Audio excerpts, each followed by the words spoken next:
हमने गिड़गिड़ाना कब से सीख लिया भाई। ये ज़मीन अल्लाह की है और हम उसके बंदे हैं, सारी ज़मीन के मालिक हम हैं।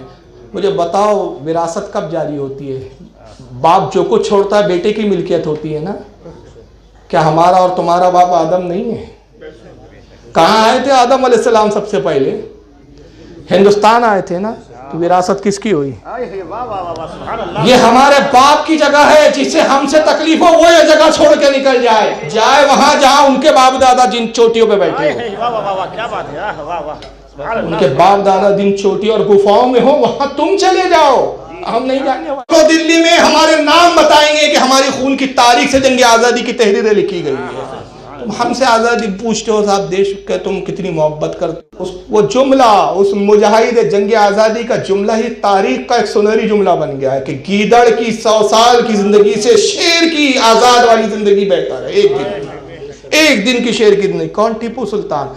तस्वुर जंग आज़ादी जिस शख्स ने दी उसका नाम टीपू सुल्तान है। 1857 की जंग की जिसने क़यादत की, जो कायद बन के उठा, वो 87 साल का बूढ़ा होने के बावजूद बता दिया कि मोहम्मद के गुलामों पे बुढ़ापे गालिब नहीं आया करते।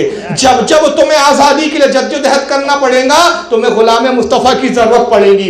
इसलिए कि आज़ादी का तस्वुर क्या होता है ये इस्लाम से बेहतर कोई नहीं जानता। अगर गुलामी का तस्वुर हमारे यहाँ होता, खुदा की कसम इमाम हुसैन 72 होने के बाद यजीद की गुलामी कबूल कर लेते। उन्होंने आज़ादी की अहमियत को बताया।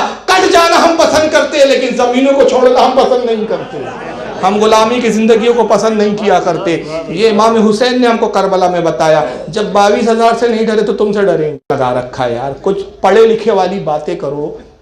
किस पोजीशन पर हो, माना कि तुमने नहीं पढ़ा, आधी जिंदगी चाय बेचने में चलेगी तुम्हारी, माना, लेकिन अब भूल जाओ कि तुम चाय बेचते थे। अब जिस पोस्ट पर हो उसका तो तकाजे के एतबार से बात करो यार। भाई तुम्हारा क्या? अरे भाई हमने कहा छोड़ो यार, हम क्या छोड़े।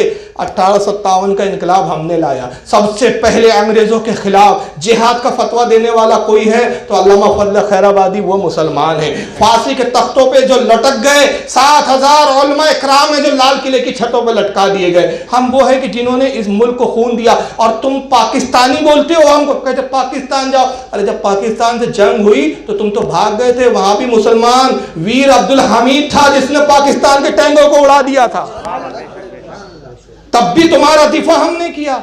और तुमसे सिर्फ एक गुजारिश करते, गुजारिश, हमारी तो तारीख के नाम भरे, नाम लेते लेते हम थक जाएंगे, तुम नाम सुनते सुनते थक जाओगे। लेकिन सिर्फ आरएसएस वालों 5 तुम स्वतंत्र सेनानियों के नाम बता दो जो तुम्हारी जमात के हो। 5 लोगों के नाम बता दो। कोई रोल कॉल नहीं, कोई हिस्सा नहीं। एक का नाम पेश करते तो वो भी 6 बार माफीनामे लिख के देता है अंडमान निकोबार की जेल से, प्लीज माफ कर दो, प्लीज माफ कर। 18 साल का नौजवान था तारिक इब्न ज़ियाद, स्पेन फतह किया था। पढ़ो स्पेन की तारीख। क्या है स्पेन? इंदुलस जिसको कहा जाता है। 18 साल का जर्नल। हमारे यहाँ 18 साल का बच्चा तो मोबाइल लेके घूमता है, सिर्फ मोबाइल पे व्हाट्सअप चलाने में मशगूल है, पता ही नहीं उसको बेचारे को। अरे कुछ अपनी तारीख भी पढ़ लो यार, ताकि तुम्हें भी तो कुछ हौसले मिले, तुम्हें भी तो कुछ आगे जिंदगी गुजारने का सलीका मिले, कुछ शऊर तो बेदार हो हमारे भी। 18 साल का नौजवान तारिक इब्न ज़ियाद ने स्पेन फतह किया। सुपर पावर हुकूमत थी उस वक्त, छोटी मोटी हुकूमत नहीं थी।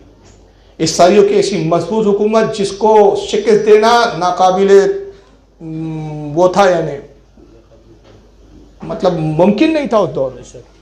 तारिक इब्न ज़ियाद ने 18 साल की अंदर उम्र में सिपहसालारी के ओहदे और उसके फ़राइज़ को अंजाम देते हुए स्पेन को फतह किया। स्पेन मुसलमानों के हाथ से गया।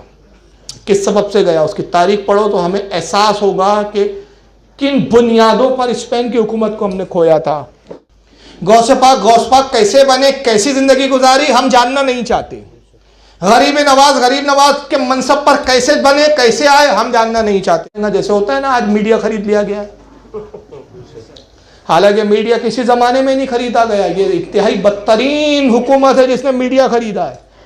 मीडिया हर जमाने में रहा। आप सोचेंगे भाई टीवी चैनल तो आज, भाई ये आज का मीडिया, इलेक्ट्रॉनिक मीडिया है। पहले भी मीडिया था। क्या था? बादशाहों के दरबारों में मौर्रिख बैठा करते थे जो तारीख लिखते थे। जो कुछ दरबार में दिन भर होता था वो सब रुदात लिखते थे। जंगें होती थी तो वो जंगों में जाते थे, जो कुछ हालात होते थे लिखते थे। मगर आज तक किसी जालिम से जालिम बादशाह ने भी मीडिया को नहीं खरीदा। अगर खरीदा होता तो चंगेज खान के जालिमाना किस्से हम तक नहीं पहुंचते। अगर मीडिया बिका हुआ होता तो आज हिटलर के किस्से हम तक नहीं आते। मीडिया अगर बिका होता तैमूरलंग के जुल्म की दास्तानें हमारे तक ना आती। ये दास्तानें आना इस बात की दलील है कि मीडिया हर जमाने में आजाद रहा, तब ये दास्तानें हम तक पहुंची ना कि कौन कितना जालिम था। मगर इस वक्त की हुकूमत ने तो चंगेजी हुकूमत को भी पीछे छोड़ दिया। आज की हुकूमत ने तो हिटलर की भी जो है हिटलर शाही को पीछे छोड़ दिया।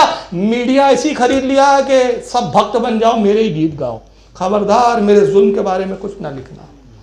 पुलिस को एक कोई पत्थर मारते तो दिन भर भोंक रहे ये मीडिया वाले, पुलिस को पत्थर मारा, मगर वही पुलिस गोली मार के कई लोगों को मार दे रही है जान से, तो मीडिया की आवाज़ नहीं निकल रही है। क्यों? ये भोपू मीडिया जो है ये बिक चुका है पूरी तरह। इन्होंने अपने ज़मीरों को बेच दिया है, अपने ईमान तो है ही नहीं, जो भी इनका धर्म है उसको भी बेच दिया है इन लोगों ने। हमारे नौजवान तो शराब पी रहे हैं आजकल बेचारे। मोइन मियाँ को मुहिम चलानी पड़ रही है, मुसलमानों को मुहिम चलानी पड़ रही है अपने लोगों की शराब छुड़ाने के लिए। कल तक हम दूसरों से प्याले छीनने आए थे, दूसरों की शराबें छीनने आए थे, आज हमें मुहिम चलानी पड़ रही है। हज़रत मोइन मिल्लत मुहिम चला रहे हैं आपके बम्बई में कि भाई मुसलमानों से शराब के प्याले छीने जाए, नशाखोरी की आदत छुड़वाई जाए। कितने अफसोस की बात है, वो कौम जो दूसरों को शराब से रोकने आई थी, वो कौम जो दूसरों को नशा करने से रोकने आई थी, आज वो कौम खुद इतनी नशे में मुलव्विस हो। ऐसे बड़े जालिम हैं जी, नमरूद ख़त्म हो गया, फिरौन ख़त्म हो गया, ये किस चीज़ चिड़िया, ये कौन सी चीज़ है भाई? हाँ, ये कौन सा खेत की मूली है, इसकी क्या औकात है? नमरूद और फिरौन तो पूरी दुनिया के बादशाह थे, ये तो खैराती बादशाह है, वोट की बुनियाद पे बादशाह बना है।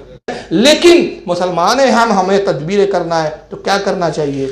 मेरी गुजारिश है आपसे कि हर मसाजिदों में आयत करीमा की जो है विर्द का, उसके वज़ाइफ का एहतमाम करें आप लोग। जो तदबीरें हैं वो अपनी जगह, हर हो सके तो जैसे आज मोहल्ले की इस मस्जिद में तो एक दिन बाद, 2 दिन बाद या दूसरे दिन दूसरी मस्जिद में सारे बस्ती के 100-200 लोग जमा हो जाए और आयत करीमा का विर्द करेंगे। इतना मुजर्रब अमल है कि उलमा फरमाते हैं बड़ी बड़ी परेशानी इस अमल से